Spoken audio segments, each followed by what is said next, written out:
in a perfect world when you can express your feelings without due penalty, would you punch Shawn Michaels right in the kisser? Yes. Nice. Very nice.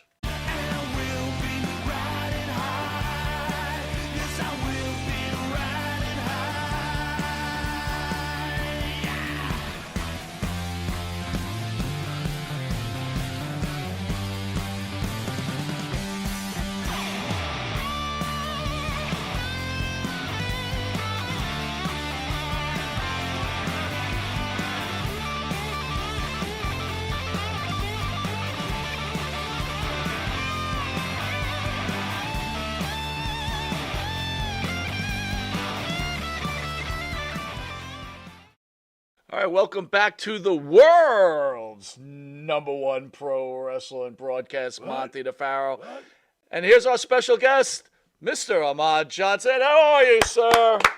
Did you always have a problem with your weight? I mean, obviously you were built like a brick house. I get that, right? Oh, yeah. But, you know, most heavy lifters like yourself, we all fall into, I don't want to put myself in this category, I'm just saying. I got it. Big dudes who lift. That's but- fine. Weight is a problem. Have you always battled with your weight from a younger person till now? Yes, it took, time to get down to small as I was.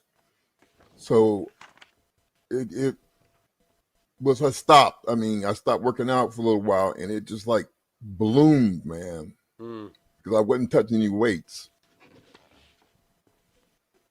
What was the heaviest you got? The heaviest I got, I would say close to 500. Holy cow. Wow. Get out. Yeah. And what are you at now? Because you look great. You do. You look fantastic. Now I'm down to like 3. 3. Wow. You look great, man. Congratulations. Keep it up, man. Thank How's you. your blocking ability? You want to play for the Jets by any chance? What do you think about Rodgers being there? Oh, I love it. Were you kidding me? He's telling me not to say the magic words of, SB, that last game of the season. I'm not allowed to say it. But I'm thinking pretty big right now. I'm pretty happy about it. Why don't you weigh in on that? What are your thoughts? How far are our New York Jets going to go? I think they might make it to the playoffs. Might? Oh, Wow, what a Yeah, glowing. they might make it. What do you mean, might? What is this might stuff? We won 7 games with a high school quarterback last year. Aaron Rodgers Wait, is you're not going to get us in correct. the playoffs. I must correct myself on that. Then they will be in the playoffs. Let's put it Thank like you. that. That's better. You see But that? that's the problem. But this wasn't just a be in a playoff move. You know what I mean? Well, I tell you what, you got to start somewhere. So let's start with winning our division and getting in the playoffs, Right. win a round, and we'll see what happens. How's that sound? All right, let's address the elephant in the room. Why are you wearing a Red Sox jersey right now? What's up with that? Well, a fan sent it to me. Okay. And like I told you before, I don't even know anybody on the Red Sox. But a fan sent it to me, and it was a great gift, man. So I wore it. They sent me the hat, a big collector's book, and everything. Okay. Nice. Is it comfy? The jersey's comfy? Yeah, We're very gonna- comfy. We're going to have to send you some New York stuff, man. I can't have Yeah, you this is going wrong. on people's Cool. shows wearing the Red Sox. You know what I mean? Yeah, we got to. So last Cool. time we saw you, we were like COVID era and stuff. Did you avoid getting COVID at all? Yes, sir, I did. Nice. I avoided it. How? I don't know, but I did. And I saw Well, that I you know were up in how it got there. you were up in New Bunch of York prayers and recently. blessings, man. All right, good. That's the way it should be. You were up in New York recently. How did that go? All the signings. How is it seeing all the fans? How is the fans' reception towards you? Oh, brother, it was great, man. I mean, New York has some of the best fans out there, and they are wrestling fanatics. So yeah, I did great down there, man. It was something to see. How's it make you feel after all these years? You got all these people showing up to see you. You must feel pretty good about your career in hindsight. Yeah, I just turned 60, man. So I feel pretty good about it. He turned 60. He Wow. looks fantastic. You look great. What the hell is your Thank you. secret?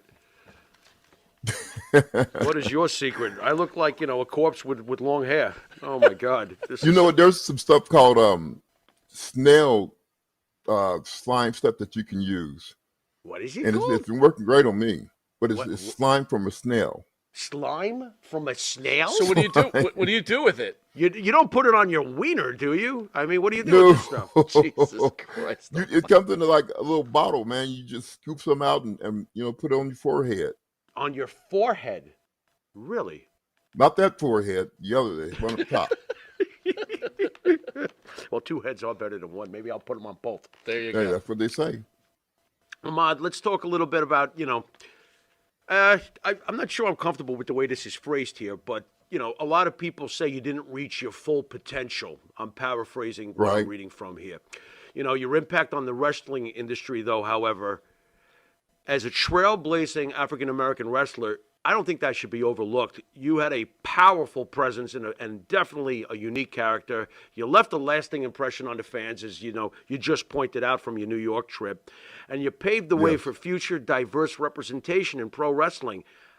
Do you look at yourself as a trailblazer? How do you feel about the impact that you left for other African American wrestlers, and is it overlooked?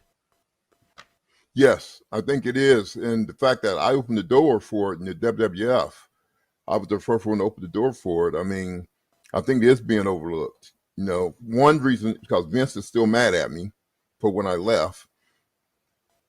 And the second reason he told me that he was going to erase me from history. Can I ask you what sort of argument there was? I know it's personal, and I don't know how much of it you've divulged in the past, but if you can possibly answer, what went down when Vince was like, I'm going to erase you forever? What sort of conversation is that? It was, well, let me give you the whole story. The True Commission, is from South Africa, supposedly. And he wanted me to go out and let them hang me with a rope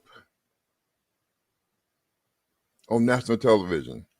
I mean, I know it's fake, I know it's not real, but still, I just thought about how many little kids I would affect with that, me being hung from a rope. So we got into a little, backstage argument, and I just grabbed my stuff and I left. Was there any communication from him afterwards? Like, all right, things got heated, come back, or was it that was it? It was over. No, brother, Vince ain't going to come back to you. He expects you to come back to him. But I'm not that type. I wasn't going to come back to him or call him. If he wanted me, he could have called me. But no, that's all my game there. So last time you were on, we touched base on Ron Simmons very lightly. For me, as a fan, and being who you are and the incredible athlete Ron Simmons was, you were both driving towards a mission, actually, bringing black athletes to a higher level within the World Wrestling Federation at the time. Why did you two have so many problems with each other? I never understood that. Well, Ron admitted on a podcast that he was on that he was jealous of me. He actually admitted that he was jealous of me. I think him being the first black world champion with WCW, and then me being the first black champion with WWF, I think he thought he was going to get that honor. And here I am, a kid basically coming off the streets and, doing what people tried to do for years.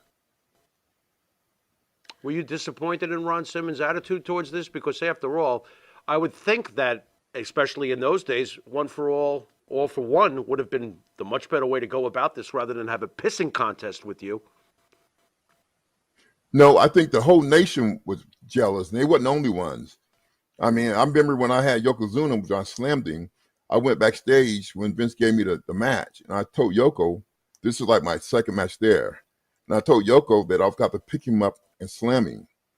And then Yoko told me, well, you can go ahead, but I'm not going to jump for you. And he didn't jump at all. It was like they were trying to embarrass me, but I got him up anyway and slammed him. Wow. So Yokozuna, who was friends with all those guys, he was going out of his way to give you to try to make you look bad. Right, to make it look, I couldn't do it, but he was surprised him that I got him up without his help. The WWE puts together these really nice documentaries, especially on A&E recently. And, you just brought up Yokozuna, sorry.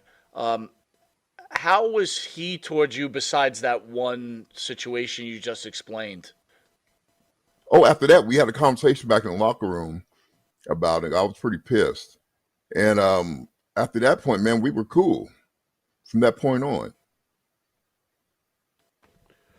Were you disappointed at the fact of all the trash talk that's been said about you over the years? I would assume you are, but I want you to spell something out for me, because when I heard this, I wanted you to answer for yourself. I've heard it said that you did not love this business or respect this business, and you just weren't into anything about wrestling. You were just cashing a check. Can you clear that up for the fans? What does Ahmed Jonson feel about the wrestling business, especially in those days when you were doing it? You know, the main drive I had was the fans. I mean, if it wasn't for the fans, there would have been no Ahmed Jonson, because the way they got behind me and gave me energy and, on a reel, and that intensity, that just came out. That's just me. And they've been trying to duplicate that for years and haven't done it yet. But that intensity was something, man, that came from the fans that helped drive me. You teamed with Shawn Michaels, won the tag team championship. That's when Shawn was probably at his worst, right? That was the old Shawn Michaels, right? It's quite the combo too. I'm trying to picture you two backstage, like, "Hey, great match, pal." How was your relationship with Shawn Michaels? Fake. I mean, he was, when he's in front of your face, he's one way, but behind your back, he's a totally different way. And that's about the time they started smelling themselves. And he really thought he was Captain Yao.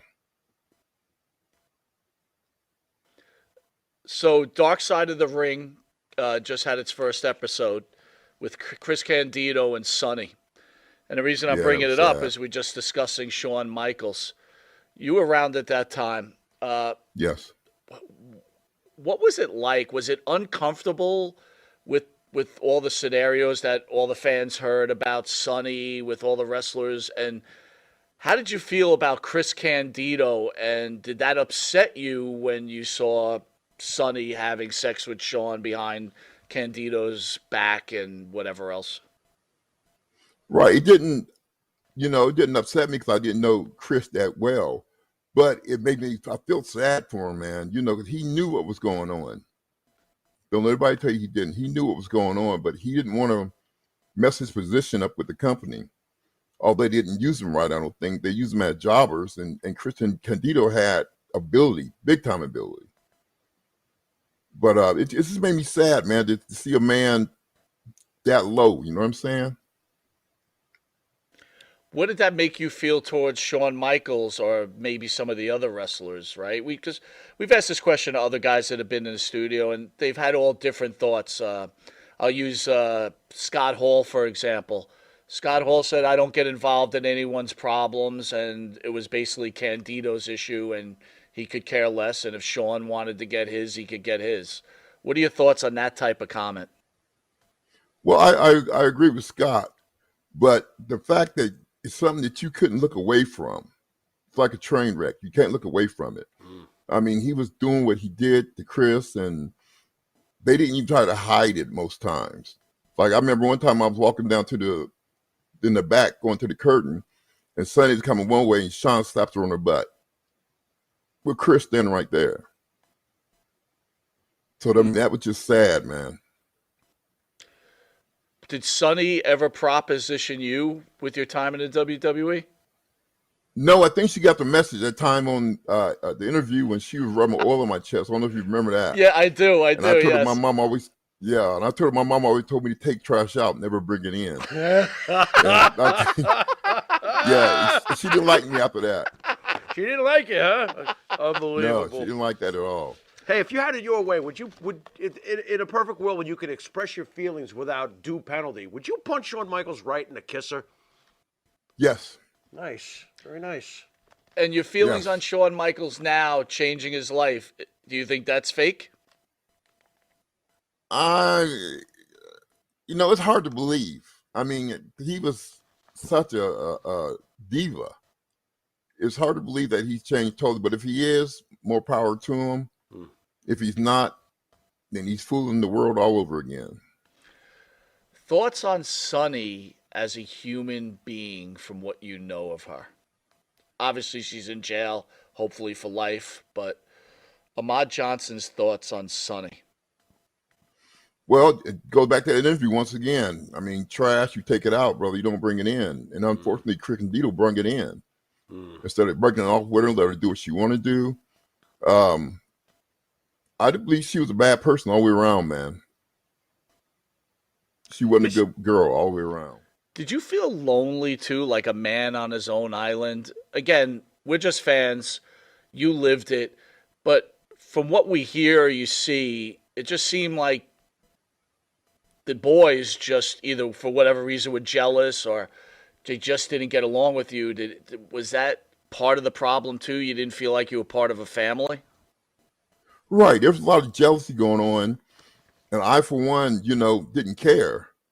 But the fact that one guy did, Razor Ramon, but not one guy tried to help me in the business. They could have put me to the side and said, hey, I'm at this, that, and other. But Razor Ramon was the only one to put me to the side. After my matches, he would watch my matches behind the curtain. And he pulled me over to the side and he told me, do more of this, do less of this. To this, do more of this. I mean, he just helped me out as much as he could. Was he and like I that? would expect that, Farouk being a world champion and being black, that he would have done it, put me to the side and help me out. Right. But that never happened. It was just jealousy. Was Scott Hall like that in general with the up and coming talent, or did he just take a liking to you? I don't think he's like that with everybody. I think he just took a liking to me. Interesting. Okay. So you just talked about Simmons not reaching out and helping you, which makes a lot of sense.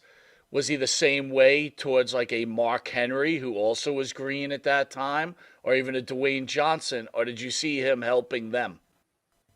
No, I never saw him helping anybody, but he probably did help them because, he wasn't jealous of them, but he was jealous of me. But he probably did help them out a little bit. And, that would have been so cool if he'd have helped me out and talked to me, being that we were matched up together. And it seemed like he would have pulled me to the side and talked to me about certain things, but no, he never did.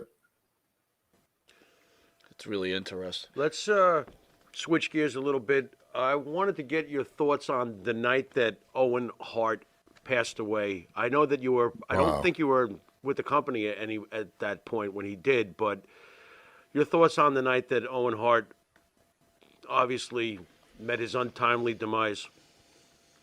Man, that broke my heart, man. Because you talking about one funny dude, one good guy back in the locker rooms, that broke my heart to see, Owen go out like that. And especially because I heard the rumors that he was telling Vince that he didn't want to do it, that he didn't want to come down off the top of the ceiling like that. But, they got the ways of making you do what you got to do. You think Owen Hart's wife, Martha, is doing Owen Hart's legacy a little bit of a disservice, not working with the WWE? She does stuff with AEW. She obviously hates the WWE. Is it a disservice, though, to Owen Hart himself? Well, I think if she got with WWE, it would help her out a lot more with her situation and as far as her charity goes. But I can't blame her for hating them. Do you hate Vince McMahon? No, I don't hate him. I don't hate him at all. Is Vince McMahon a good person? I wouldn't say that either. I wouldn't say he's a good person. But I don't hate him at all, man, because he opened the door and let me in, So and I appreciate that. Do you think that in the end that a lot of the hatred you received or a lot of the friction you got from the locker room, do you think that in the end it was because Vince McMahon himself was very supportive of pushing you and the other guys were all just a bunch of jealous? Oh, brother, you hit that right on the head. That's exactly what it was. You hit that right on the head. Have you ever thought about possibly reaching out to a lot of your detractors and trying to hey, let's have a talk about this after all these years of bashing? You ever thought about trying to clear the air with some of these people, or is it just like screw them? Well, brother, I see where you just let a dead dog lie. I don't, believe in catching, reaching out to any of them. I mean, because it was what it was, and it's in the past. Mm-hmm. But if I had one question, I would ask Ron Simmons, why didn't you, as a brother, reach up and try to help me? If you, want to criticize me so bad, why didn't you, try to help me when I was there? I know the answer. Like he said, he was jealous. And then the whole nation was jealous because, I mean, you got to see, here this kid is coming off the streets, getting WWF, nobody knows him, and he's being pushed hard. And he became the first Black Intercontinental Champion, and Woodard became the first Black World Champion. And they didn't appreciate that because they have been in the business for 14 years, 10 years. And here this kid, ain't even been in business for a year, and he gets this kind of push. So they were very jealous. So I don't blame them for being jealous. I probably would have been jealous too. Kevin Nash has a podcast called Click This. Seems to be a very intelligent guy. You talked about Scott Hall. He had a very close relationship with Kevin Nash, as you know. How is Yes. Kevin Nash as a human being? Kevin seemed to be really cool, man. I mean, I didn't have any problem with Kevin, and he seemed to be a pretty cool dude, man. Was anybody stupid enough to test you physically behind the scenes? No, but what the thing about it is nobody did that while I was there. I mean, if you're going to talk to me, do it in my face, or let me know what's up. You know what I'm saying? So this was But nobody revealed did it years when I was later. there. Then. Years later, this all came out. You must have been like, "What the?" Yeah. And I'm Well, like, all this all about? But they seen a running horse and they decided to jump on it. Half the guys don't even know me. Especially with the internet, you could just pile on. Yep. We had D'Lo Brown on last week. He's laughing already. So D'Lo made a comment about you, which Farrell brought up earlier, that he felt that you really didn't want to be in the industry. You didn't care about the industry. It was all about yourself. And he took care of things in the locker room with you. You know as well as I do, I was trying to set up a call in from the great Ahmed Jonson. Read it this way. Yes. I love this. And That's I funny. screwed up the time. I apologize. As usual, I screwed things up. But if you were to have that call in, what would you have sent to D'Lo last week? Damn. I first would have asked him, what is his definition of beating somebody up? I've never been, first of all, if I've been beat up in the locker room, you guys would have known all about it, being sure, in podcasts and you're in the business and all those little secrets and traits. It would have got out to you guys and the other podcasters so quick, or the Facebook internet so quick, if D'Lo had beat me up in the locker room. I just like to know where did he get the thing that he beat me up at? This is what I don't understand. Is it a wrestling thing? You have these feelings about Ron. I'm not trying to speak for you, but I'm sure as a young guy in the business, you know who Ron Simmons is. Yeah. You know what he meant for the business. Yeah. You have this opportunity to work with him, and you see there's a problem. How come you guys can't talk in the locker room and say, hey, man, what's the issue here? Well, we could have talked in the locker room. I was willing to do that. But, once he gave me that kick and lacerated my kidney, and then I hear him saying, after I left, I hear him saying that he did it on purpose because he was jealous. Ooh. I mean, that really burns me up, man. Ooh. Does it hurt you personally that he said that he tried to finish you on purpose? Oh, yeah, that devastated me, man. I mean, I wasn't expecting to hear that. Especially from another black wrestler. I wasn't expecting to hear that at all, man. Did you try contacting Ron after he went public with that, like to reach out to him? Like, what the hell is this? No, because, I mean, they all got their versions of the story. If you listen to Mark Henry's story, I hurt Farouk first by breaking his ribs. No, I didn't. I got the kick first, and if you look at the street fight with me and the Road Warriors, I slammed him through a table, and yeah, I tried to hurt him. So I broke some of his ribs and I slammed him through the table. But that was all from a receipt that he gave me earlier. What kind of racism was going on? It was, it wasn't necessarily with Vince. It was with the boys, with Sean and all them. It wasn't necessarily with Vince. I don't think. I think it was more of the boys. Were you ever You know. the victim of, like, the N word or, anything of that level? Yes, when I won the Intercontinental Championship, I went out to my car, and somebody had scratched on it, "Congratulations, nigger." Wow. That is pathetic. And you certainly thought that was one of the boys, right? I believe it was one of the boys. Why wouldn't a I guy? mean, I can't prove it. Right. What's that? Understood. I said I can't prove it, but You can't you know, prove it, but yeah. Why would a guy your size, and I think I know the answer, but I want to hear it from you, wouldn't take Shawn Michaels in the back and just slap the living and put him straight? Or are you instantly fired if you do that? exactly, you would have been fired on a heartbeat. Like I said, the Shawn Michaels was back then with the Rockets to the WWF. Now, I mean, he had the pull, he had the position, and you knew if you messed with him that he would have seen that you were fired. And he actually had the power to stop your WWE championship run. Yes, he could have. He could have. Sounds Well, to he me like really that's did what because held like I him said, I back. was supposed to take him on for the championship. Right. But what I heard, he told Vince that the America wasn't ready for a black champion, so that never happened. But it was setting up for me and him to go at it. Did Vince ever tell you that he was thinking about putting the strap on you to make you world heavyweight champion? Did you ever hear that from Vince? No, he kept that pretty low key. Even when I became Intercontinental Champion, before we went out the curtain, they usually tell you who's going over. And Vince didn't tell me or Dustin who was going over, except right toward the end of the match, the referee said, "I made you going over."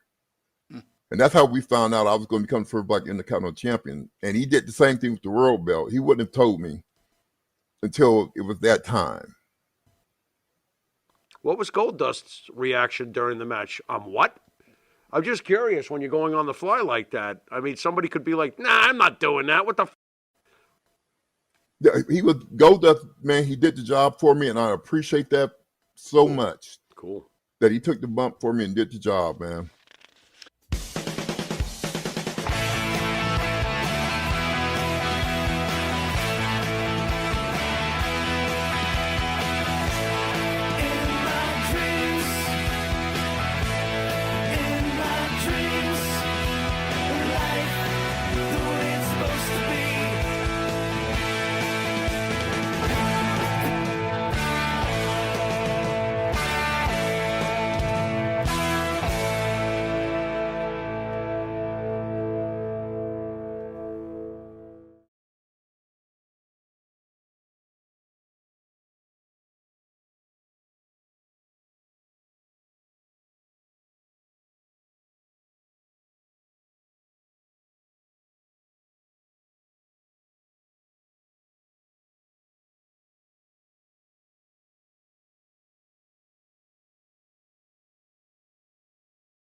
Just wonderful people. Yeah, and yeah, that was right. Right, or that was like the day that Windham passed, right? Or excuse me, Bray. Yes, it was. Yeah, yes. that was. Yeah, but that was oh man, what a tragedy that was. I don't want to take care of the room, but it's just one of those things that, and being in the wrestling business really since I was 16, you become all too familiar with people close to you and a lot of your friends passing. And to be very frank, you develop a numbness, and I'm not the only one, believe me. Like there's a certain kind of defense mechanism when it happens so much, but every now and then, when somebody untimely passes away, it becomes just like like all that goes away, because with Windham, I was at barbecues at his houses. We went like to kids' birthday parties. We went to concerts together. Like me and my girlfriend, him and his wife. Like I knew the kids. I knew it was a horrible passing, and for for his family, for Mike and Stephanie, his parents, Jojo, his wife, and just his kids, and Bo, his brother. I just, my heart is still broken over it. Being a devout Christian like you are, does it make it a little easier when you lose someone like that, or? Again,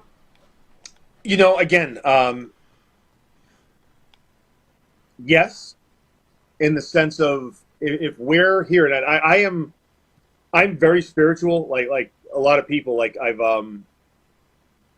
obviously I do a lot of stuff like with some Catholic networks and everything like that, but I'm also a very real person. I'm very much a human being. Again, as a Catholic, I take advantage of the sacrament of confession a lot, let's say. And I do try to do better. You probably confessed a lot when you lived in Tampa. Oh, yeah. Yeah. I have a few more rosaries to say before my penance is up on the but having, like I said, that core spiritual belief, right? Because again, I don't want to get too deep, but I truly believe as humans, spirituality, it is God's language to us, or even like religion, right? Where we can say hello, or hola, or buenos dias, or konnichiwa, right? They all mean the same thing, but they have different languages. So with different people, you have Christianity and all the denominations of Christianity. There's Buddhism, there's Hinduism, and I think like the beauty and the truth in all of it, will kind of show itself, and that to me. So like I'm not one of these people that is like, oh, you don't believe like I believe. I'm like, no, like one of my favorite verses in the Bible, and I'm paraphrasing, which kind of shows you, but like you don't look at the splinter in your neighbor's eye when you can't see the beam in your own. Well, yeah, I have like about a forest in my eye, and not just because I have eyes the size of grapefruits, but because like, look, I got my own shit, and I apologize for swearing, but truly, like, who am I to judge anybody? So like that's what I try to live by, and it's not always easy, right? Like we as humans, we tend to have a propensity to do it. So again, just trying to like not judge anyone, do the best you can. And again, I'm sorry to get off on this tangent, but like to answer your original question, it does make it easier when someone that you know and love passes, because you really think like, hey, like life goes on, not in the sense that we know, but it's not like they're gone, and to me, I've always found solace in that. I'll get the question eventually. Were you upset that Aldis didn't stay the course and stick with the NWA? Look, you know what? We are in a business of like, as wrestlers, right? The commodity we are selling is ourselves. And like anything else, right? You have supply and demand, and you also have personal feelings and whatever. And I never get involved with people's personal stuff. And then to this day, I mean, I couldn't tell you the reason Nick left. Glad he found steady work. It's always nice to see people, be able to feed their families. And you know what? He's doing his thing. We're doing ours. Well, besides the last mentioned Nick Aldis, that seems to be the only issue the NWA, at least from a fan, because that's all I am, on the outside, that Corrigan's had with the talent. Why do you think there's such a difference between the NWA and the AEW, which seems to have a boatload of problems on a weekly basis? We keep our bottom line, we keep our locker room in check.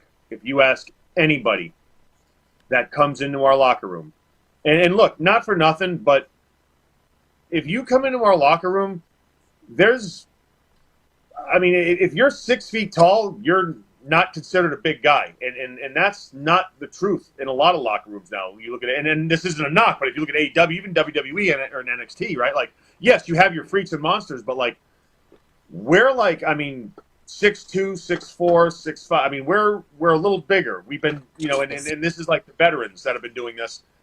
And if there's an issue, and it's not like we don't like have wrestlers court and we don't pick. No, we encourage people to come. We want to help everybody, right? And this is a place where everyone helps everyone. You have one of the younger guys does the marketing, and like literally we are dependent on each other. So the guys that have more experience, we want to help the young guys be more TV friendly. Some of the guys that have experience in media and some people in sales, like we all like if you look at NWA, the people that are there, we're there because we want to be there, and it truly is a family. Like they've had the vetting process, because there have been people that have come in that on paper have a giant upside. That, I mean, look, we've had to say like, no, not whatever, but like if our locker room gives someone the thumbs down, like the administration listens. And the thing is, we don't have any other interest, right? Like, yes, the NWA title's great. It's nice to be champions. It's nice to do this. But at the end of the day, we are all of the same mindset, in that although we have personal goals, because everybody does, the interests of the company have to come first, because if the company is not solid, we ain't going to be around for very long. We're interested in building long-term success. And that's why, I mean, it's genius on Billy's part. Like he says, hey, like that is your locker room. And for Pat Keeney too, to say that, like, that's your locker room. You guys control it. So if you've never had, I mean, we've had to talk to some people sometimes, but it's not like we're screaming and yelling. There's no, like, if there's ever an issue, we talk face to face, we handle it, and then we move on. And that truly, I think, is how it should be. Because if you had to guess, would your locker room give the thumbs up to CM Punk joining the NWA? If it was good for bit, absolutely. Absolutely, because you know what? The way our locker rooms want, knowing Punk like I know him, he would fit right in. He would fit right in, because he gets a bad rap because the business is not the same as when him and I broke in. And I'm not saying it's good, bad. Look, society's changed. I don't know if it's a generational thing, but the business simply is not the same. And I think Punk is sticking up for what he believes in. And, like, look, the issue, it was something with glass in the ring with AEW. Like, there was, like, real glass in the ring. You know what? That's stupid. That is a stupid thing. Why would you have real, like, do you not have enough respect for the people that are going on after you? Like, not even, like, okay, CM Punk's done more than anyone, look, Edge is there now, but, like, CM Punk's done a lot.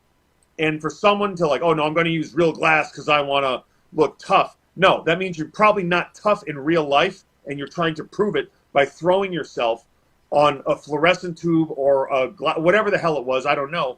But you have the respect for the people going on after you, because guess what? They could be injured. But people don't think like that. They want to think me, me, me, me, me. And the reality is, unless you're trained properly and unless you're actually good enough at this, if you can't say, hey, I can't do this, I have to adjust, right? That's what a pro is. That is what a professional is. Punk's a pro. I don't care what anyone says. Oh, he's this, he's that, he's got... No, but in the ring, CM Punk is a pro. And outside the ring, I've always known him to be a pro. And the little bit I have heard about that situation, and again, I am not even, in my opinion, qualified to truly comment. So please take what I say with a grain of salt. But if the issue was like a real glass in the ring, no, that is completely disrespectful. And had that been an issue in NWA, well, first of all, it wouldn't have happened in NWA. But if someone was to show that level of disrespect in our locker room, there would be a very, very different conversation. And I think the internet would be reporting a very different outcome. Well, then on the other side, would you think the NWA locker room would welcome or give the thumbs up to a Perry or Young Bucks? Look, the Young Bucks, I'm a fan of the Young Bucks, and I'll tell you why. Their style may not be what I dig, but you know something? If I was to have a match with them, I would let them do their thing. When I got the heat, it would be my heat, and I would play off of them. I would adjust to them. And look, regardless of what you think of the Young Bucks, those guys have made a tremendous living, and those guys are a resounding success. So I think I might have met him once and said hi to him, but like, no, I am a fan of them. I am a fan of what they do. And look, business-wise, there's different philosophies, right? Like people like this style, people like that style, whatever. It's all pro wrestling. But no, I mean, for what I know of them, no, I look, NWA, we welcome anyone. We are truly the land of misfit toys, or the island of misfit toys, wherever the hell it is. Or the show will be on soon. Are you saying I'd be welcomed? Oh yeah, no, like truly, like we welcome anyone. The only, yes, of course you would, but the only I have to be a heel though. prerequisite- I'm a heel. Oh, don't worry, same here. I tried to do a babyface thing in a minute, it didn't work. Can't But do that, no, like the baby face only, for me. yeah, but like prerequisite, and then this goes to any young wrestler that may be listening, right? Have a good attitude, be willing to work, and be willing to just take some pointers for being better, and for presenting yourself better, and just have a good attitude. Because here's the thing, you know, and for what I said about the NWA locker room, that is all true. But you know what? Everyone has said about the NWA locker room, it is the most laid back and fun locker room they've been in. Because it is. We are chill. We don't do the whole veteran here and the young. No. Everybody help. We are just chill, man. All of us.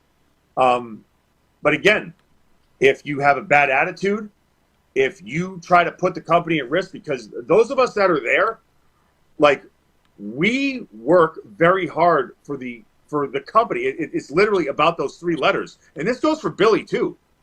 You know, look, Billy, he doesn't need to do this, but those three letters still mean something to those of us that are truly kind of a fan of pro wrestling the way we think it should be presented. And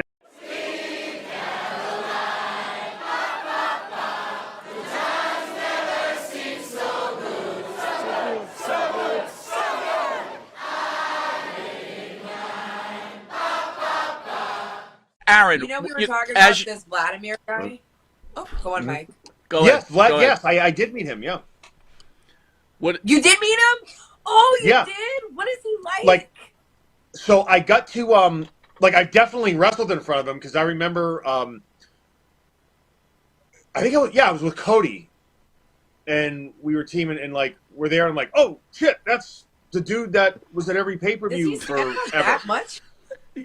What's that? Now I gotta watch this thing, man, because like, damn. Oh it's yeah, like yeah. red- I mean, growing up, like that's the thing. Growing up, I recognized him, like, oh man, and then we Whoa, did a whoa, show. whoa! You've known him in the scene that long in your career?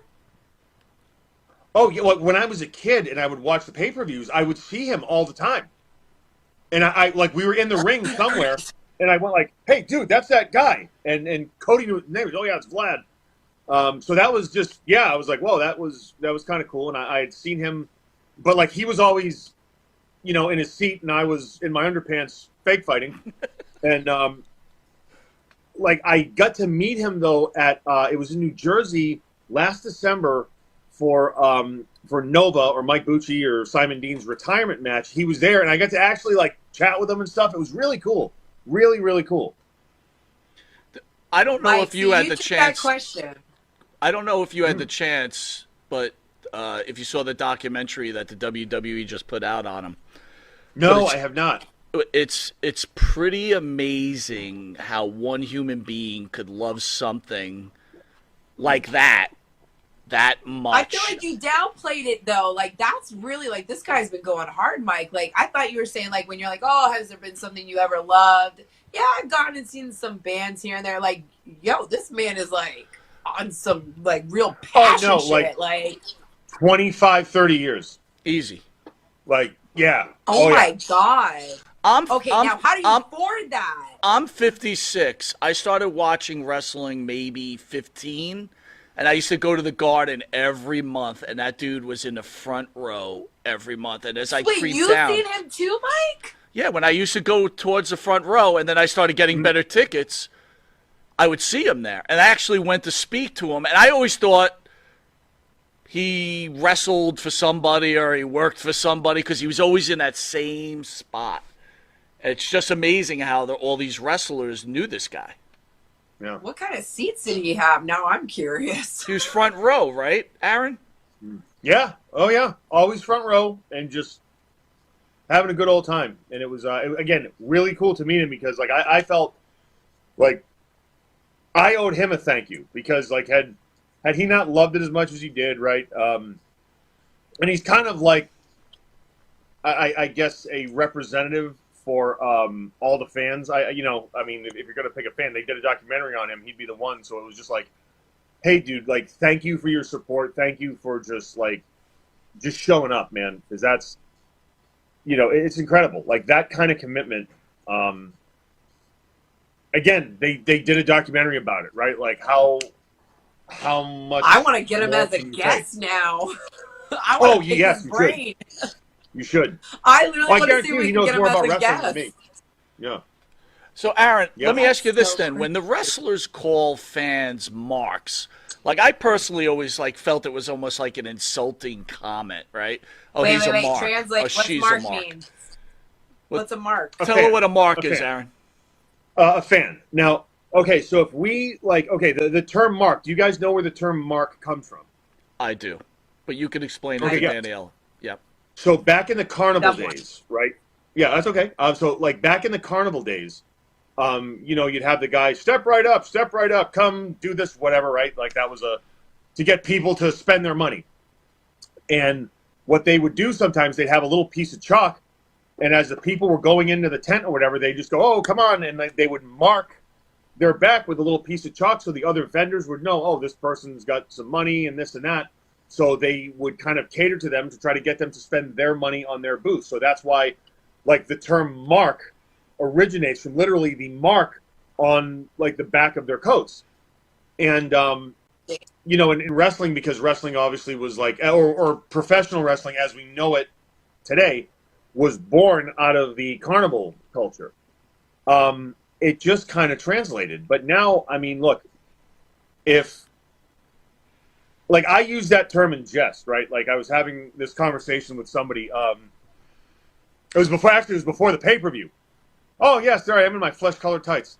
I was about to say, I'm Yeah. keeping my comments PG. I'm keeping my Exactly. comments PG. I'm keeping my Exactly. comments PG. But, like, if it was before the pay-per-view, and we had this big tables match, right? And I'm with my team there, and our boss Pat Kenny, not Billy, but Pat Kenny, the head of talent relations. You guys nervous? And Pat tries to make levity of it. And I'm like, Pat, you know me. I never, and I don't. I'll be very honest with you. I've wrestled at the Garden several times. I've wrestled at every kind of really major arena in the world, and I do not get nervous. My brain is really pressure. kind of. No, it's just my brain's wired differently, right? Like I can do that, and I will not blink an eye. But like again, day-to-day life stuff, not so much, right? Like that's kind of the trade-off, right? Like when I can like be wrestling, or even when I'm on set, right? Like the actors, like oh my god, and they get nervous, and they're all like this high-pressure situation, and it's like, look, we've rehearsed this. Like wrestling, you don't get a rehearsal. Like this is like, look, we have gone over this. You have hair and makeup making us look exactly like we're supposed to look. You have, very highly paid sound and camera operators. Just shut up and do it. Like, know your lines. Don't hit the furniture, unless, of course, the script calls for it, and go. A lot of people, they make kind of, I think, like a bigger deal about stuff than it needs to be. But to your original point, right, like the term mark. No, Mark, look, they're a fan, right? I'm a mark, okay? Like here's the reality. I was enough of a mark that I decided to dedicate a large portion of my life to this. Okay, and fall down and miss birthdays, miss family events, funerals, you name it, just because I like this. I mean, come on, and like, oh, you were getting paid well. Well, then guess what? I'm a mark for money, right? Like that's the reality that it is. So I can understand where people would view that as a bad term, but my response, going back to when I was asked if I would get nervous, I was like, no. I go, they're all marks, and and I walked out. No, I did not mean that as like, oh yeah, they're all idiots. No, but like they all paid to see a show. It is our job to give them a show, and that's it, right? Like to me, right? Like if I call someone, oh, you're a mark, this or that, and I don't, right? I don't personally do that, but if anyone questions how I feel about the fans, every single time I perform, whether I'm wrestling, whether I'm managing, whether I'm just talking or whatever, and the people that know me will tell you this, like I am emotionally exhausted because I literally give those fans every single ounce of everything I have. And I will do that until I stop performing, because that is my job, right? That is what I owe them, because anyone who's ever paid a ticket to see a show I'm on, or paid a ticket to see me, or bought my merchandise, or made a sign for me, if I don't give them my very best and then some, that is a reflection of me. And I truly owe everything to them. I would not have the house I live in. I would not have the clothes I wear. I would not have the car I drive. I just would not have the life I've had. And I have a pretty good life if it was not for the fans. So that, like, to me, if that red light's on, you bet your ass I'm going to be. I don't care what kind of a day I'm having. If I'm sick, if I'm this, if I'm that. No. They will get everything I have, and they will always get everything I have. As this Vladimir guy. Oh, go on, Mike. Go yes, ahead. Vlad, yes, I did meet him, yeah. What? You did meet him? Oh, you Yeah. did? What is he like? Like, so I got to, I definitely wrestled in front of him, because I remember, I think I was with Cody, and we were teaming, and, like, we're there, and I'm like, oh, shit, that's the dude that was at every pay-per-view forever. That much? Yeah. What's that? Now I gotta watch this thing, man, because, like, damn. Oh, it's yeah, like, yeah. I mean, growing up, like, that's the thing. Growing up, I recognized him, like, oh, man. And then we did a show. Whoa. You've known him in the scene that long in your career? Oh, yeah. Well, when I was a kid and I would watch the pay-per-views, I would see him all the time. And I like, we were in the ring somewhere, and I went like, hey, dude, that's that guy. And Cody knew his name. Oh, yeah, it's Vlad. So that was just, yeah, I was like, whoa, that was kind of cool. And I had seen him, but, like, he was always, in his seat, and I was in my underpants fake fighting. And, like, I got to meet him, though, at it was in New Jersey last December for Nova or Mike Bucci or Simon Dean's retirement match. He was there, and I got to actually, like, chat with him and stuff. It was really cool. Really, really cool. I don't know Mike, if you had the That chance. question. I don't know if you had the chance, but if you saw the documentary that the WWE just put out on him. No, I have not. It's pretty amazing how one human being could love something like that much. I feel like you downplayed it, though. Like, that's really, like, this guy's been going hard, Mike. Like, I thought you were saying, like, when you're like, oh, has there been something you ever loved? Yeah, I've gone and seen some bands here and there. Like, yo, this man is, like, on some, like, real passion shit. Like 25, 30 years. Easy. Like, yeah. Oh my yeah. God. Now how do you afford that? I'm 56. I started watching wrestling maybe 15, and I used to go to the Garden every month, and that dude was in the front row every month. And as I creeped down, you've seen him too, Mike? Yeah, when I used to go towards the front row, and then I started getting better tickets, I would see him there. And I actually went to speak to him, and I always thought he wrestled for somebody or he worked for somebody because he was always in that same spot. It's just amazing how all these wrestlers knew this guy. Yeah. What kind of seats did he have? Now I'm curious. He was front row, right, Aaron? Yeah. Oh, yeah. Always front row and just having a good old time. And it was, again, really cool to meet him because, like, I felt like I owed him a thank you because, like, had he not loved it as much as he did, right? And he's kind of like, I guess, a representative for all the fans. I mean, if you're going to pick a fan, they did a documentary on him. He'd be the one. So it was just like, hey, dude, like, thank you for your support. Thank you for just showing up, man. Because that's, it's incredible. Like, that kind of commitment. Again, they did a documentary about it, right? Like, how much. I want to get him as a can you guest take? now. I want to pick yes, his you brain. You should. I literally Well, I want to guarantee see you if we he can knows get him more as about a wrestling guest. than me. Yeah. So, Aaron, Yeah. let me ask you this So then. crazy. When the wrestlers call fans marks, like I personally always felt it was almost like an insulting comment, right? Oh, wait, he's wait, a mark. translate. Oh, What's she's mark a mark. mean? What's a mark? Tell her what a mark A is, fan. Aaron. A fan. Now, okay, so if we, the term mark, do you guys know where the term mark comes from? I do. But you can explain it Okay, to yeah. Danielle. Yep. So back in the carnival That one. days, right?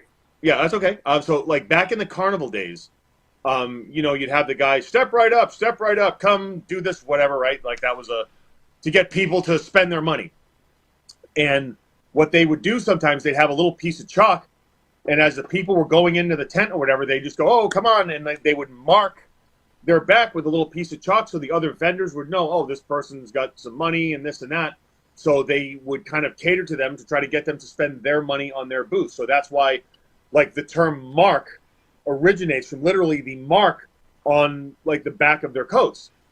And, in wrestling, because wrestling obviously was like, or professional wrestling as we know it today, was born out of the carnival culture. It just kind of translated. But now, I mean, look,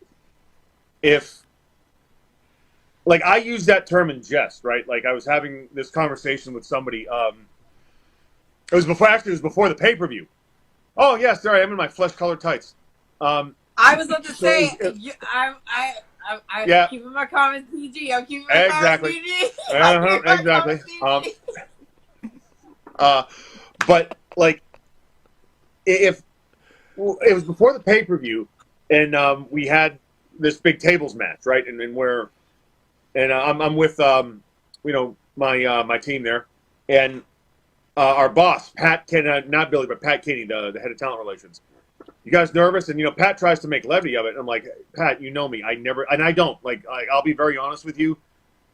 I've wrestled at the Garden several times. I've wrestled at every kind of really major arena in the world, and I do not get nervous. My brain is under really pressure? kind of. No, it's just my brain's wired differently, right? Like I can do that, and I will not blink an eye. But like again, day-to-day life stuff, not so much, right? Like that's kind of the trade-off, right? Like when I can like be wrestling, or even when I'm on set, right? Like the actors, like oh my god, and they get nervous, and they're all like this high-pressure situation, and it's like, look, we've rehearsed this. Like wrestling, you don't get a rehearsal. Like this is like, look, we have gone over this. You have hair and makeup making us look exactly like we're supposed to look. You have, very highly paid sound and camera operators. Just shut up and do it. Like, know your lines. Don't hit the furniture, unless, of course, the script calls for it, and go. A lot of people, they make kind of, I think, like a bigger deal about stuff than it needs to be. But to your original point, right, like the term mark.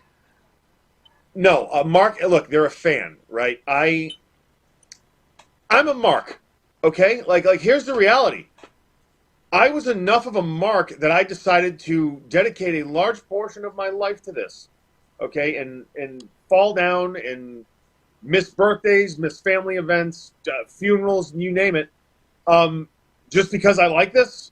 I mean, come on. And like, you were getting paid well. Well, then guess what? I'm a mark for money.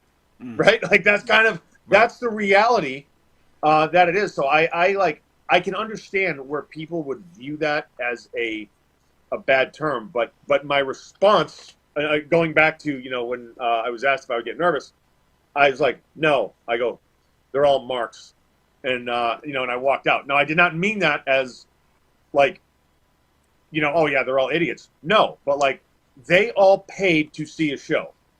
It is our job to give them a show, and that's it, right? Like to me, right? Like if I call someone, oh, you're a mark, this or that, and I don't, right? I don't personally do that. But if anyone questions how I feel about the fans,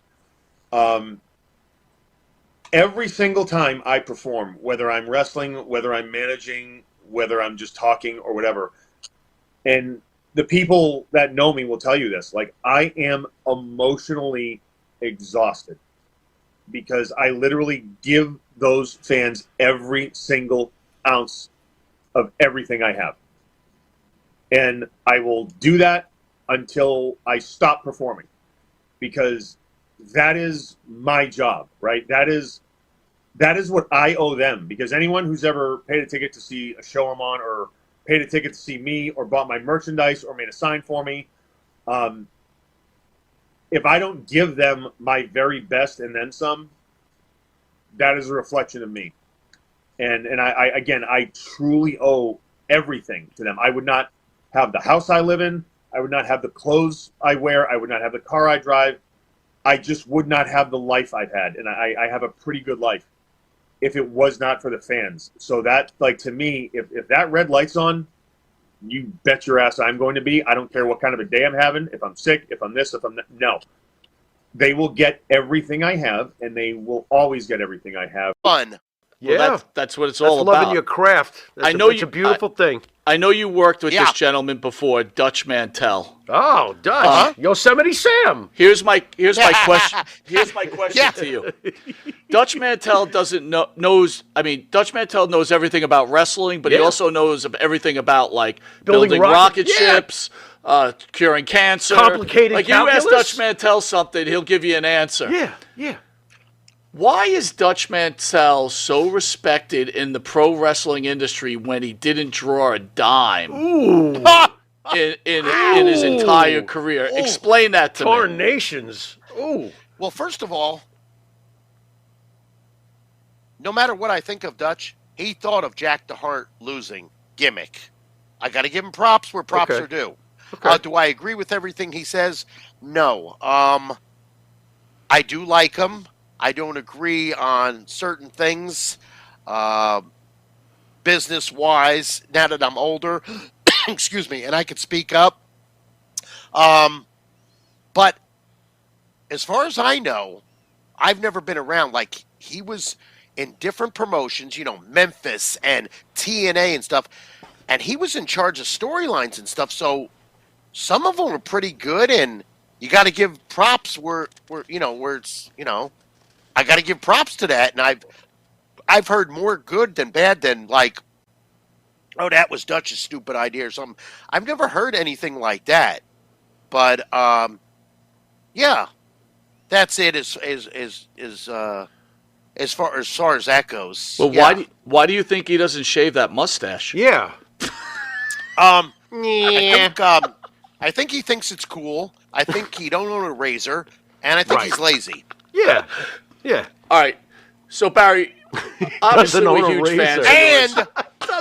And he owes me trans since '96. Well, here's another thing. He doesn't like us, so And his back is hairy. yeah. Anyway. Oh, holy George Steele, Batman. All right, you got to help me with this one now. Barry, you got to help me with this one. You've been on a ton of shoot interviews, right? Everybody loves everything you got to say. You're incredible.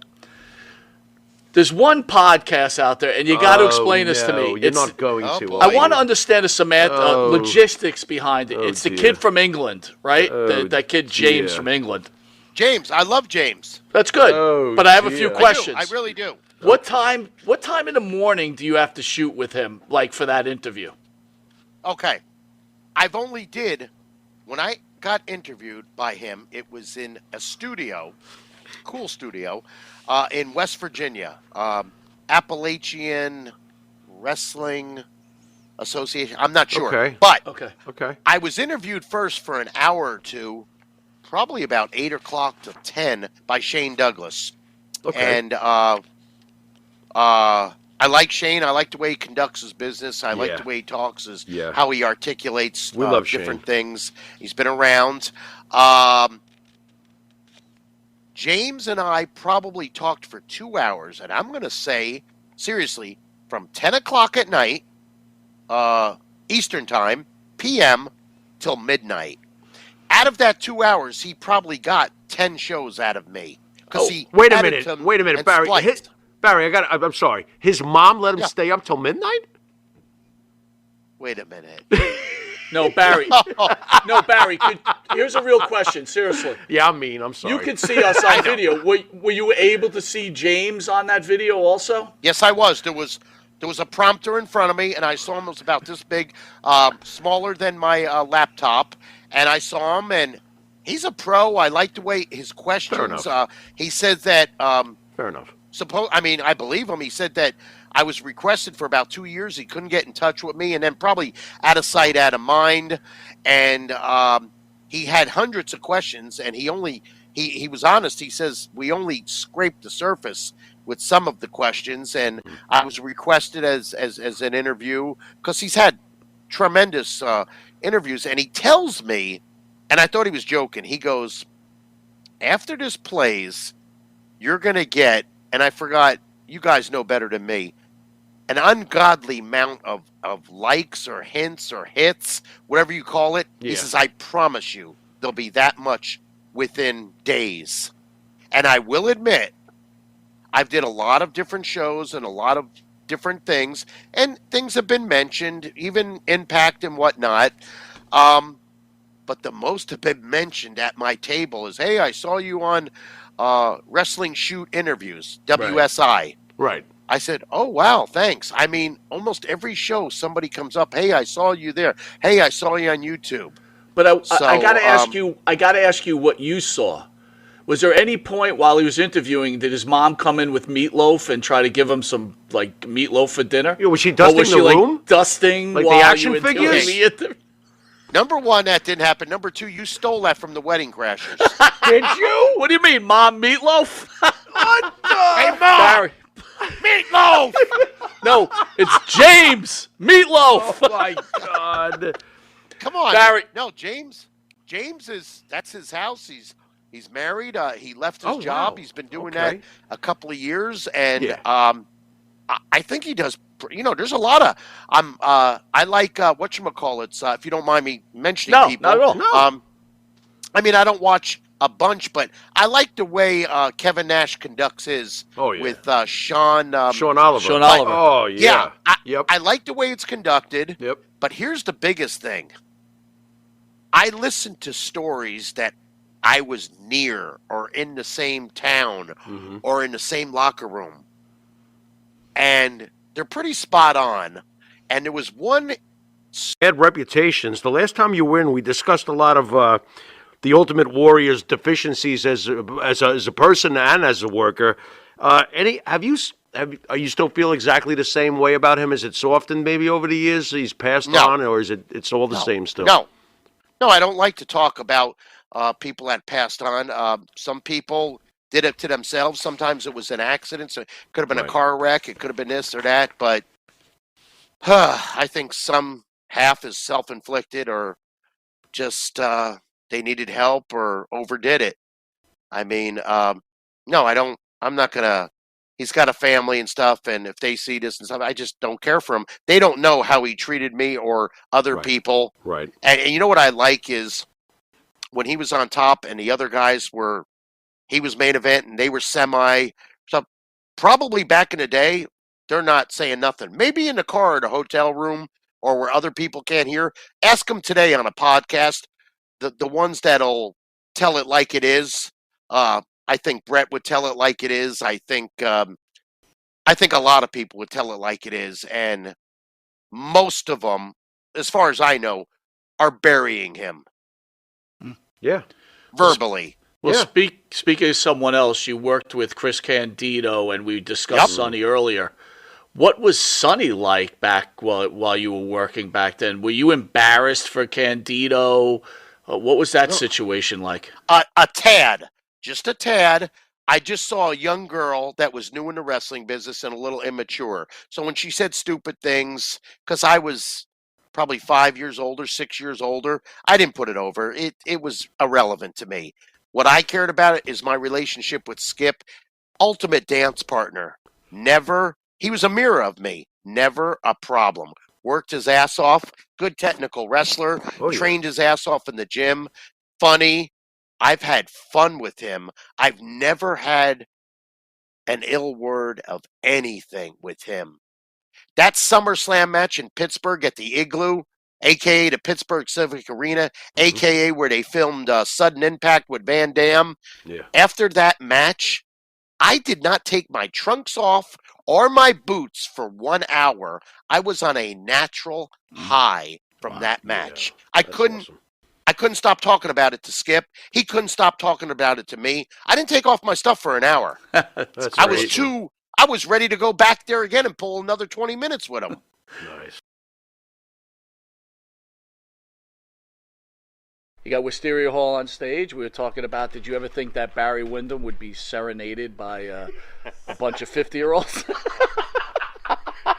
We'll have to see how this concert turns out.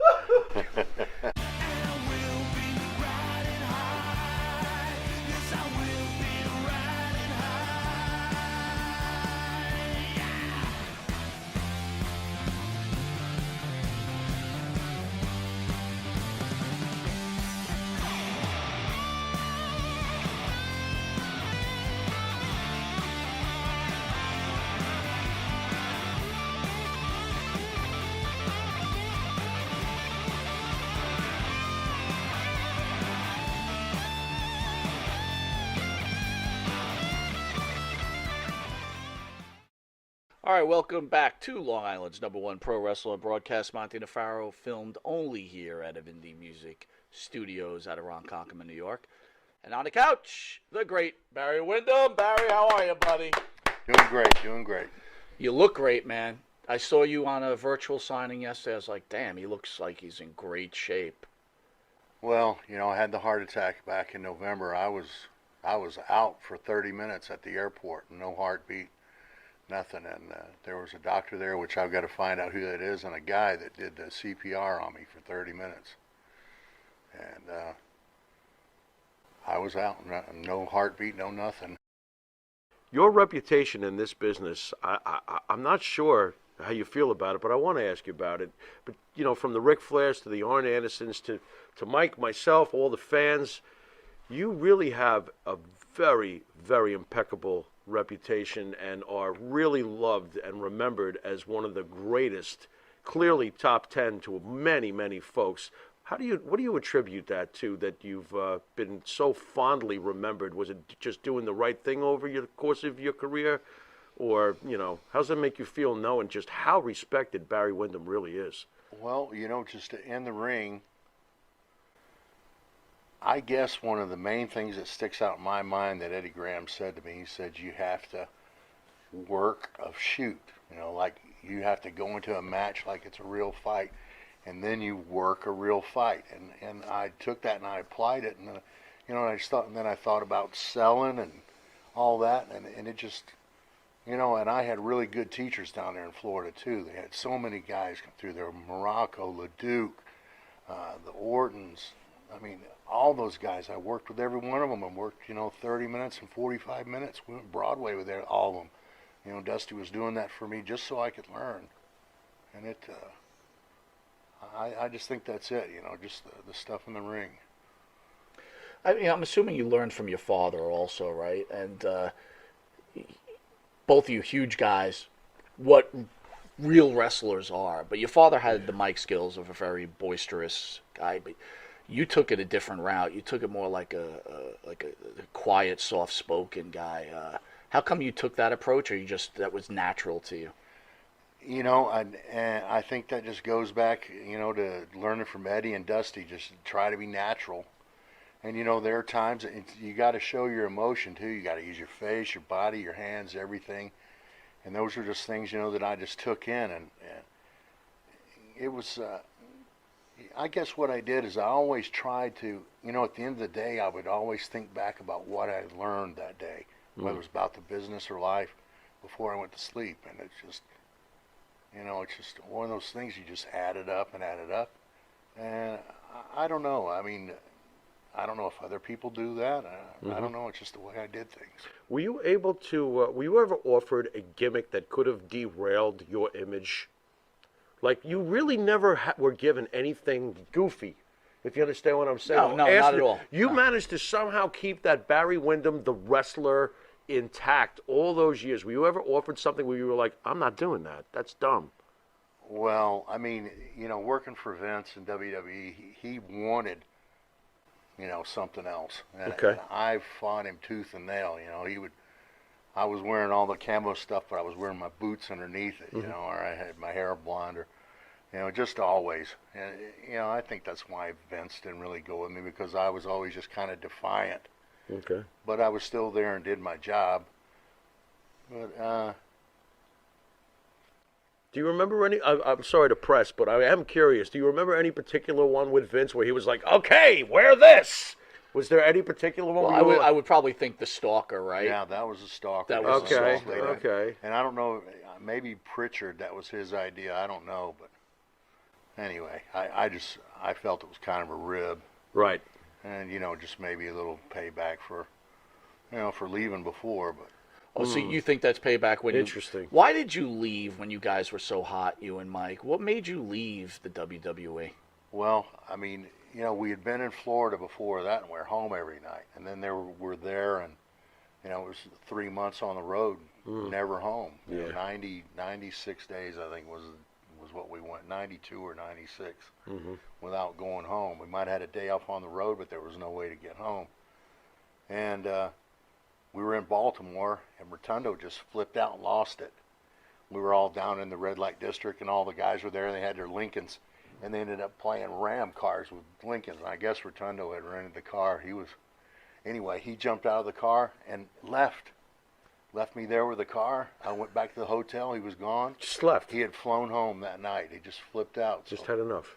So I went to Boston the next night and worked with S.D. Jones. And Chief J. Strongbow was there, and they called Vince, had Vince on the phone. I said, no, I'm going home. Mike's home. And I didn't talk to him again after that. And it just, I just think it kind of hung with him, which it would have too, if it was been me. But he just ran guys ragged there. And drugs were rampant. And it was... Not for you. It was a great time, but it was a bad time too. Right. I gotcha. Right. Yeah. I gotcha. I mean, you guys were crazy over back then. It was like, forget about it. I thought you could have, both of you guys could have went on. I mean, he clearly went on as the IRS gimmick for quite a while. But you clearly if we just could have stuck it out, we'd have been included.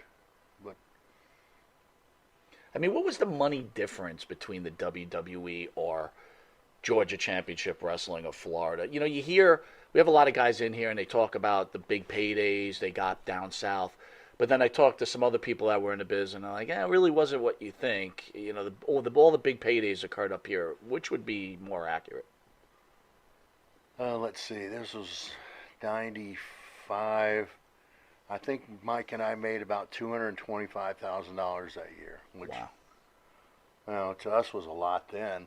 That's a lot to me now. Yeah, it's Sorry. good money. But you had other guys making Sure. millions. Oh, sure. I think that was probably one of the things that kind of turned me off to the business too, is kind of the pay disparity. But those guys worked their ass off that are in that spot too. After seeing Windham in it and Cena, they're just gone all the time. They're always busy, or always were. Yeah, I think you have to make that conscious decision that you're going to marry the business in order to be that successful, right? Yeah, you gotta go with it 100%. Barry, Past that point. Yeah, I get it. It's a tough time, but I got to clear this off the table. You lost your nephew recently. you want to share your thoughts about what's going on with your family, and I mean, for wrestling fans, obvious a sad time, but I mean, my heart went out to you, your family, and the Rotunda family. It's just a shame. Yeah, it's still pretty hard to talk about, but I mean, he was just such a.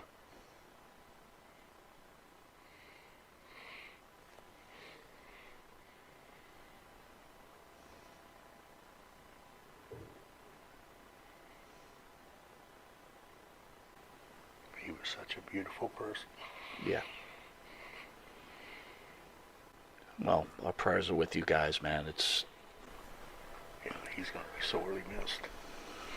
He's one of the most brilliant minds in the business currently, that's for sure. That is for sure. Yeah, it's really hard on his family. I don't know how they're getting by.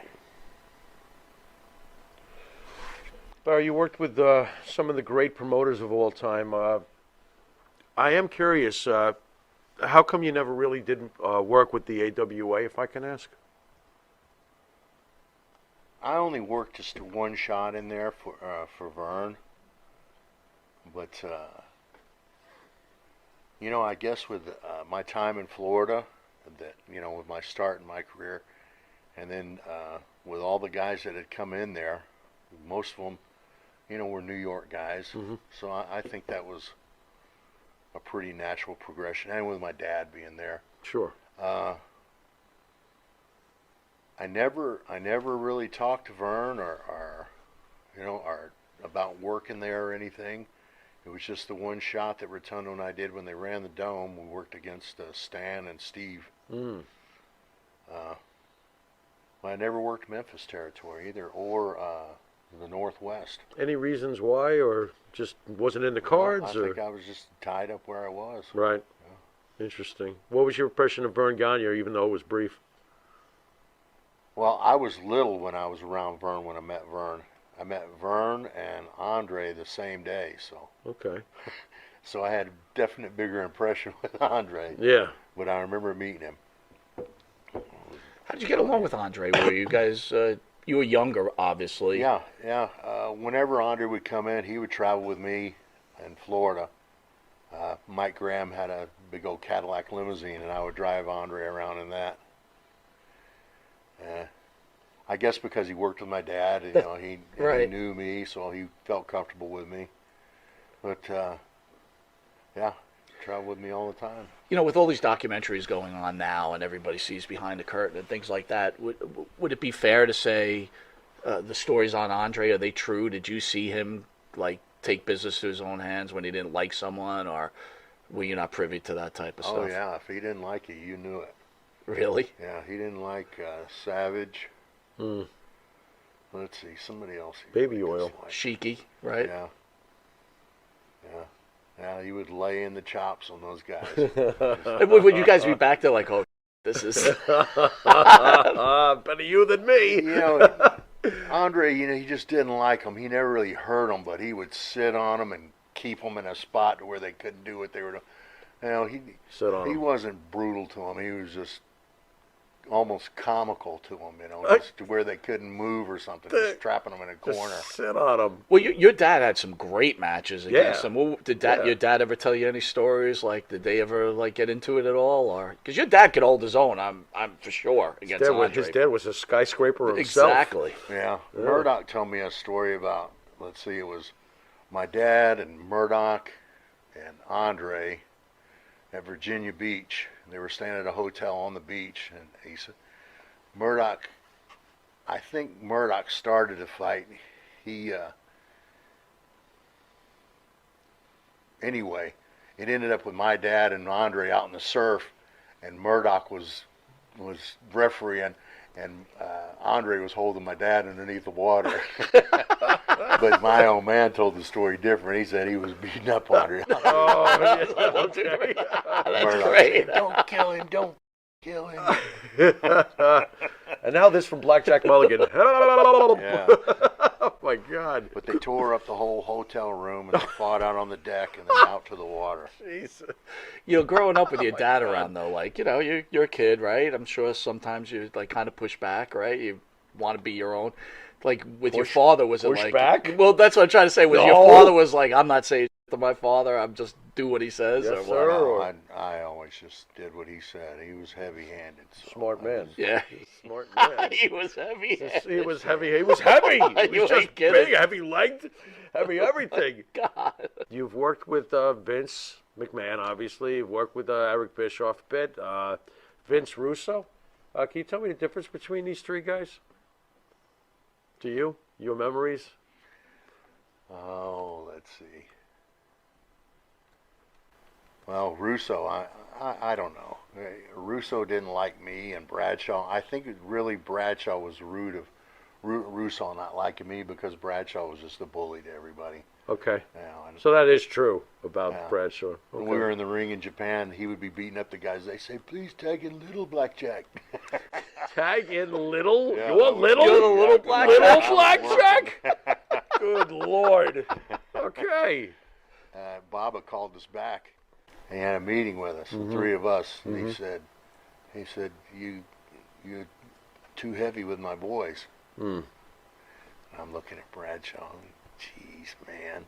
But yeah, Baba called us down and said, "Okay, we'll take it easy." Right. Bradshaw the next night Yeah. didn't give a shit. Just wailing out. Did you ever want to tell Vince Russo? I'm just curious. Or better yet, let me ask you: is Vince Russo what's wrong with the business when it comes to a guy in charge of booking a show? It sounds like he wasn't a fan of yours, and I could probably understand why. I figured you would be telling him, "I'm not doing that stupid idea of yours." Well, I mean, it seemed like he didn't have a broad scope, a broad enough, to cover Yeah. all the wrestlers Yeah, and everything yeah, that was it's there. just- yeah. And he had a little narrow picture of what he wanted, Right. and I just never fit in it. So Right. I never had any personal problems with him, but I know what go on in the meetings in New York, so I know what's said about guys. So Right. It would only make sense too, because his whole thing was that Jerry Springer type of thing, and that, Right. that wasn't That's the type not of Barry guy. That's Windham. not Barry Windham at all. How right? about Vince McMahon and Bischoff? What do you got for me on those two? Bischoff, was always straight up with me. I never had any problems with him. And Vince, just we started out well in '85, but then after I left, it was just, he takes digs, and if you keep going with it, you'll just bury yourself, which I probably did. Just Vince not very forgiving, in other words. no. Gotcha. To be fair to Vince, do you think that he had a right to be angry at you for walking out on him in '85? Well, I don't know, because he changed the way that he did business too, because there were so many guys dropping out, dying, overdosing, and just couldn't handle the travel. And there were, we were running 3 crews in those days too, so we were going everywhere. But he learned from it, and I'm sure that if I had participated more, we could have worked something out. But I was there, and then I was just doing what I was doing, and never talked to me or anything, and I was just like, forget this, I'm done Yeah. with it. Right. Yeah. And I'd rather go back home or something. So the WWE right now looks like Cody Rhodes is eventually going to be the face of this company. I'm sure you obviously had interactions with Dusty. Can you talk to us about Dusty, the wrestler, the promoter, and the person? Well, Dusty I probably learned as much from Dusty as I did from Eddie. And one thing that I always did, I watched all the matches, and that's something that Dusty told me. He said, watch all the matches and you'll learn it. And I did, it was just one of those things that I did also. There's some guys that are out there doing it. There's some guys in the back playing cards, all night. So maybe that was a difference. But Dusty just, he was such an influence on me that I really can't, give him enough credit, because he was really outstanding, and as a friend and as a teacher, just an outstanding person. And Cody, is he's a student of the business. He was with his dad. His dad was running that little promotion down there, and it was basically Cody's. He was doing it to teach Cody, how to do production and promos and wrestle and everything, and he did, and he learned, and he caught on. He's a smart guy, Cody is.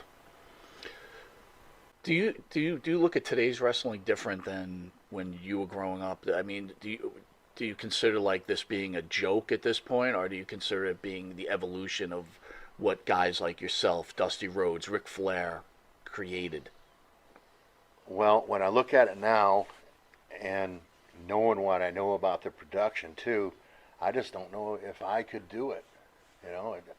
I'm sure that I could, because I did before, but now just looking at it and thinking about it and looking at all that goes into it. I mean, I watched Randy Orton memorize 2 sheets of promos and then go out there and just nail it. It's like, God, I can't remember one sentence, and read it back like that. Yeah, it's difficult. But, Cena was like that. Cena, can see something and do it word for word right over. And, there's just some things you're just not capable of doing, and there's some guys that are super capable. Do you think the business is better with the scripted scripts, I'm going to say that right, or the ad-lib scripts? Or has it lost its organic feel somewhat? I think it's lost the real, like the sporting feel of it, because now it's more of an entertainment.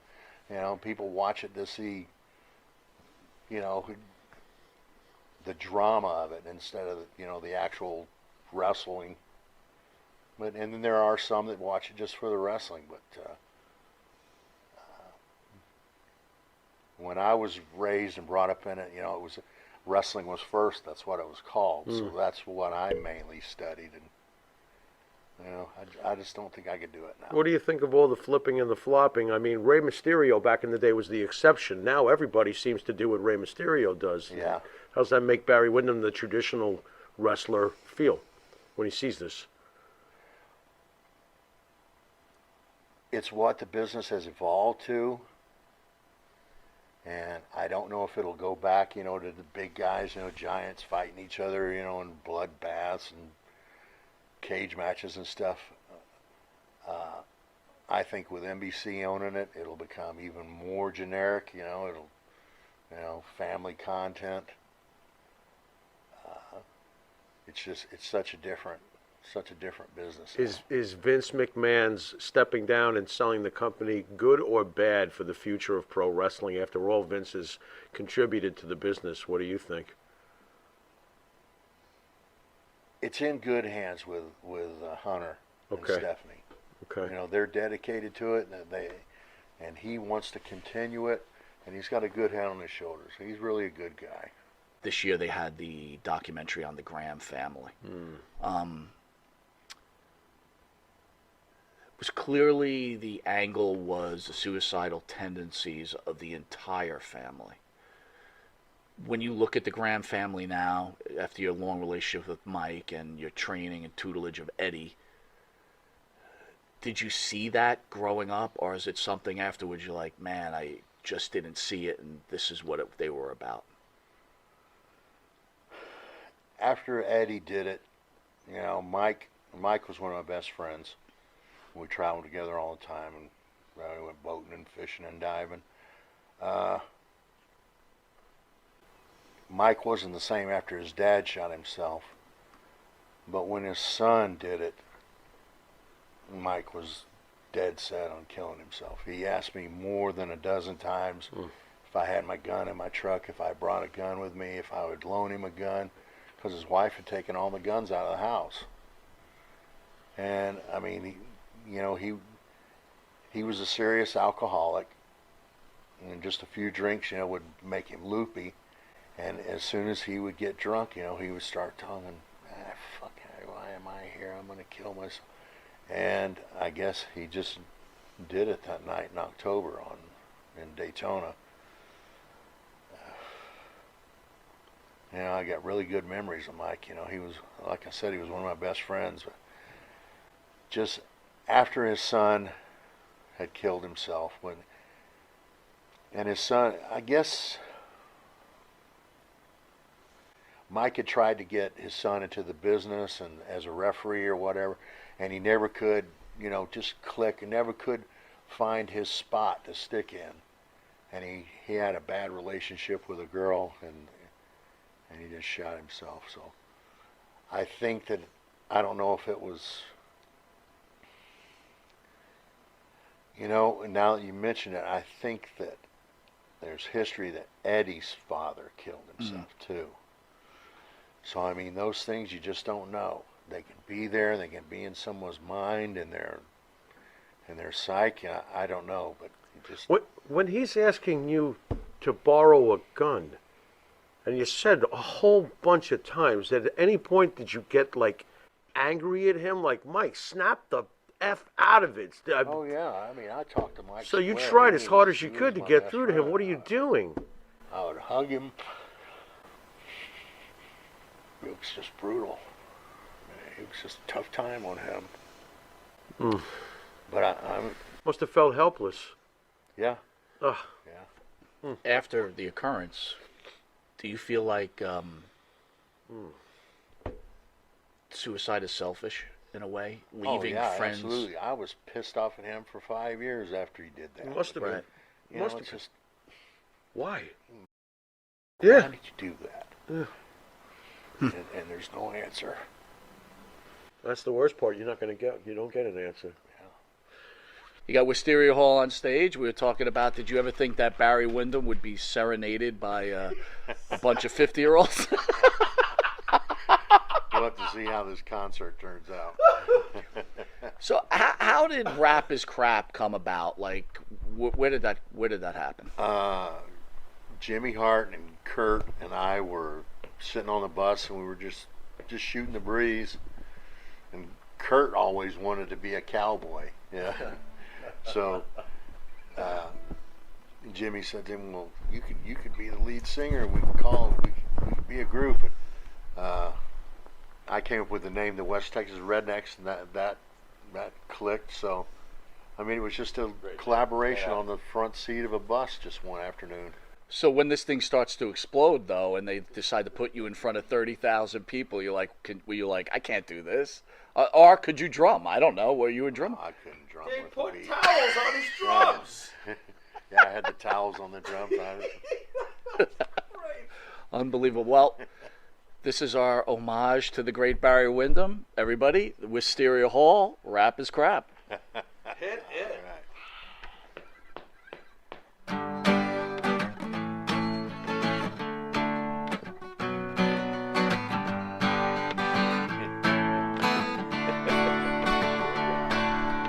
I like country music. I love country girls. I like Willie Nelson. And don't forget about Pearl. There's only one thing that I hate, 'cause it's a bunch of crap. I hate rap. I like NASCAR racing. Richard Petty's still the king. Some call me a redneck, but you know that's a beautiful thing. There's only one thing that I hate, 'cause it's a bunch of crap.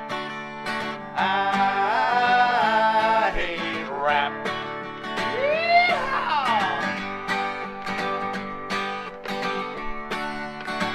Play a part, man.